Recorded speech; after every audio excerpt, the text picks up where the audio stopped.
Eh, kan banyak berita tuh di medsos ya, di semua udah pada update mengenai adanya salinan putusan banding tuh.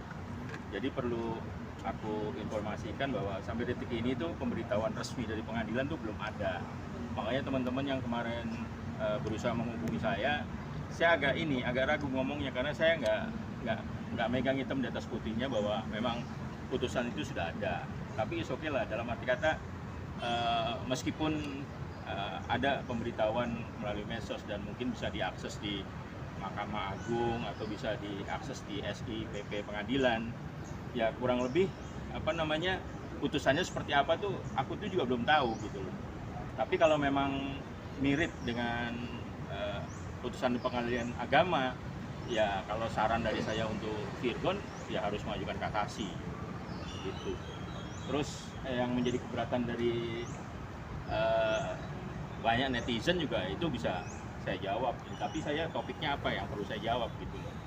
Itu aja sih teman-teman. Jadi sampai detik ini kami belum menerima secara resmi, jadi kita juga batas waktu pengajuan kasasi juga kita belum tahu. Itu Tapi aja. dari Virgon sendiri ada tanggapan nggak terkait putusan itu? Karena kan sudah ramai pemberitaannya. Kalau Virgon kan selama ini nggak pernah masalah dengan putusan itu tersebut. Jadi kalau ditanyakan mengenai harta bersama, mengenai apa kan Virgon nggak pernah masalah. Jadi yang mempermasalahkan harta bersama itu siapa? Virgon nggak pernah masalah harta bersama. Kan cuma ada berapa sih? Kalau kita bicara harta bersama kan cuma 3 item. Mobil, rumah, dan royalti. Cuma yang jadi masalah kalau rumah ya, rumah kan bisa dinilai dengan uang, bisa dijual gitu kan. Akhirnya nanti dibagi sesuai dengan putusan itu kan 50% tuh dibagi 2 gitu kan. Terus mengenai mobil, kalau nggak salah Innova Zenik kalau nggak salah, itu juga kan bisa dinilai dengan uang, bisa dibagi 2 sesuai dengan putusan pengadilan 50%. Nah sekarang kalau masalah royalti, di sini kita udah kasih tahu ke pengadilan agama, kita udah kasih tahu ke pengadilan tinggi agama bahwa amar putusan yang mengenai royalti itu adalah salah kaprah. Kenapa saya bisa bilang salah kaprah?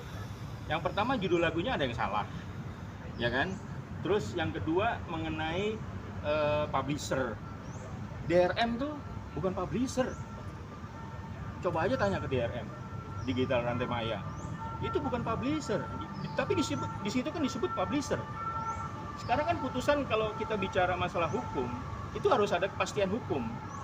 Di sini harta bersama itu ada 3 item terakhir mengenai royalti. Nah, item royalti itu salah kaprah. Kita udah kasih tahu, DRM itu bukan publisher. Yang berhak membagi royalti kan publisher. Dia yang punya hak tuh, bertanggung jawab tuh. Dia yang mempublish dan bertanggung jawab ngambil royalti, membagikan. DRM, Digital Rantai Maya, bukan publisher. Ini salah putusannya, kita udah kasih tahu, ini salah. Coba lihat teman-teman di putusan banding tuh, yang di-share kemarin. Terus di putusan pengadilan agama, itu disebut di situ bahwa royalti 50% dibagi lagu A, B, C dimintakan kepada DRM untuk dibagi 50%. Yang jadi masalah adalah satu, DRM bukan publisher. Kan putusannya udah salah tuh. Kepastian hukumnya di mana? Kalau itu udah salah. Yang kedua, judul lagu salah. Kita udah kasih tahu nih, judul lagunya salah. Dari 3 itu salah satunya salah. Itu yang kedua. Yang ketiga, ini mulainya diminta atau mulainya dilakukan pembagian itu kapan? Sampai kapan? Mulai kapan sampai kapan? Jumlahnya berapa? Mintanya ke siapa? Ini kita minta royalti sama siapa nih? Kan putusan pengadilan yang boleh melakukan eksekusi pengadilan itu adalah pengadilan, bukan dari pihak orang atau pihak si A, si B, si C datang ke Virgon, nih bagi dong royalti, bagi 2. Nggak bisa. Atau A, B, C datang ke DRM, kita minta royalti, nggak bisa. Yang bisa adalah pengadilan agama Jakarta Barat. Nanti kalau udah inkrah pangelis, sudah berkekuatan hukum tetap, baru bisa dimintakan kepada pihak yang ditunjuk. Dalam hukum itu ada yang namanya ya kondemnatoir, putusan yang menghukum. Di sini ada nggak DRM, Digital Rantai Maya, dihukum untuk membagikan royalti? Tidak ada. Kita udah kasih tahu ke PA, PTA. Cuma kalau diputusnya sama, ya nggak bisa dieksekusi. Contoh yang paling gampang ketika ada rumah, sertifikatnya, objeknya bener, sertifikatnya bener, namanya salah, nggak bisa.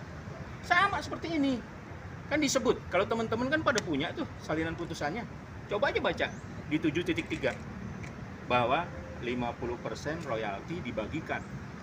Jadi lagu A, B, C diminta ke Digital Ratemaya sebagai publisher, disebut jelas-jelas di situ.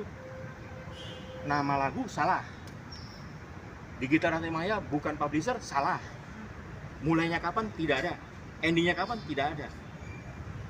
Virgon tuh nggak bisa, Virgon nggak ngerti. Ini kayak gini gimana ya? Virgon minta advice dari kita, ya kita bilang, bang nggak bisa dieksekusi bang. Karena apa? Ya salah. Pengadilan pun nanti kalau akan mengeksekusi nggak bisa. Orang salah, kita udah kasih tahu ini salah. Cuma kan koar-koar ngotot gitu kan, bahwa ini royalti udah bener, royalti udah menang, ada ini. Kenyataannya gimana? Teman-teman kan bisa baca, silakan aja dibaca. Itu dari 3 lagu salah satunya salah. Publisher bukan DRM.